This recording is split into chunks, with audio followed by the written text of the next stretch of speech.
Hello everyone, my name is Ankit and I'm back with the next video of the series The Daily Stoic. It's 7th of January today and the 7th chapter. The title of the chapter is 7 Clear Functions of the Mind.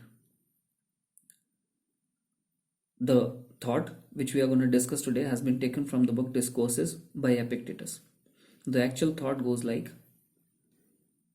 the proper work of the mind is the exercise of choice, refusal, yearning, repulsion, preparation, purpose, and assent.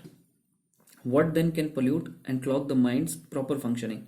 Nothing but its own corrupt decisions. तो ये था जो actual thought था.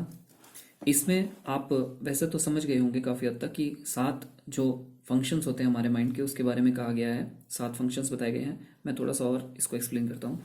जैसे कि first जो purpose जो function जो बताया गया है वो है चॉइस, कि सही और गलत क्या है इसको सोचना, इसको डिसाइड करना, ये जो है इसके बीच में चूज करना.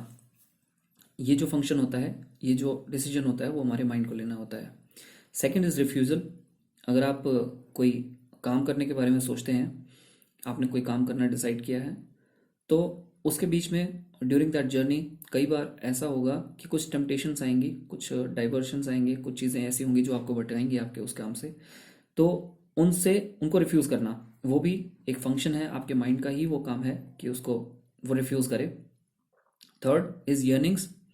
जैसे अभी कोई काम डिसाइड किया है तो एक आपके अंदर एक तड़प होनी चाहिए उस काम को परफॉर्म करने के लिए जब तक वो टास्क कंप्लीट नहीं हो जाता, या फिर उसको और बेटर तरीके से कैसे परफॉर्म करना है, एक और अच्छे तरीके से उसको कैसे परफॉर्म किया जाए. तो वो भी जो फंक्शन होता है, जो डिसीजन होता है, वो माइंड को लेना होता है. वो माइंड का ही एक फंक्शन होता है. Next is repulsion. Repulsion for negativity. कोई आपके अराउंड कोई आदमी नेगेटिविटी से भरा हुआ है या कोई चीज़ ऐसी है जो आपको नेगेटिव लगती है, तो उससे आपको या तो आप उसको सॉर्ट आउट कीजिए, या फिर आप अगर वो आपको कहीं हिंड्रेंस क्रिएट कर रही है तो आप उससे दूर रहिए. कोई इंसान अगर आप नेगेटिविटी क्रिएट कर रहा है आपके टास्क को परफॉर्म करने के ड्यूरिंग, तो आप उस आदमी से दूर रहिए. It's better for you. या फिर बैड इन्फ्लुएंसेस हैं. कोई गलत कंपनी है, अगर आपके ऊपर वो नेगेटिव इन्फ्लुएंस डालती है तो you better stay out of that kind of a company. What is true and what is false, ये जो डिसीजन होता है ये भी आपके माइंड का ही एक फंक्शन होता है. अब जैसे आप सोचिए कि कोई चीज़ अगर if it is not true, it is false, तो आपको उस चीज़ का बुरा नहीं लगना चाहिए. वो आपके कामनेस को, ट्रैंक्विलिटी को, आपके दिमाग की उसको वो डिस्टर्ब नहीं करना चाहिए, क्योंकि आपको ऑलरेडी पता है कि वो चीज़ फॉल्स है, वो चीज़ झूठ है, वो सही नहीं है.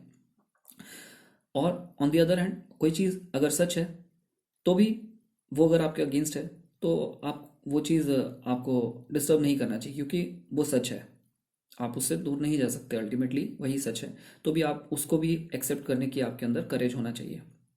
Next is preparation. आपको आगे क्या करना है, आगे क्या आने वाला है, जो आपने टास्क अभी सोचा है करने के लिए, तो उसमें आगे क्या क्या हर्डल्स आएंगे, तो उसके लिए आपको पहले से प्रिपेयर होना पड़ेगा.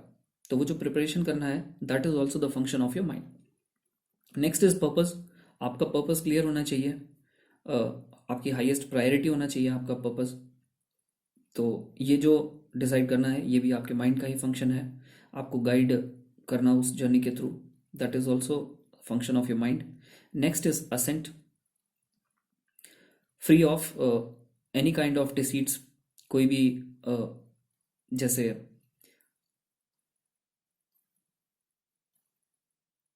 क्या चीज़ आपके कंट्रोल में है या क्या चीज़ आपके कंट्रोल में नहीं है, वो चीज़ डिसाइड करना वो भी आपके माइंड का ही काम होता है. तो जो चीज़ आपके कंट्रोल में है आप उसी को चेंज करने की कोशिश करें. बाकी चीज़ों के बारे में आप ना सोचें, क्योंकि बाकी की जो चीज़ें हैं वो बेसिकली फालतू की ही चीज़ें हैं. तो वो आपके उस टास्क में हिंड्रेंस ही क्रिएट करेंगी, आपको किसी तरह से वो हेल्प नहीं करेंगी. आप उनके बारे में ज़्यादा अगर ना सोचेंगे तो ही बेहतर होगा. तो these were the things which are considered as the work of the mind, as the functions of the mind. So this was the thought for today. If you like it, please continue with the series, and thanks a lot. Have a good night.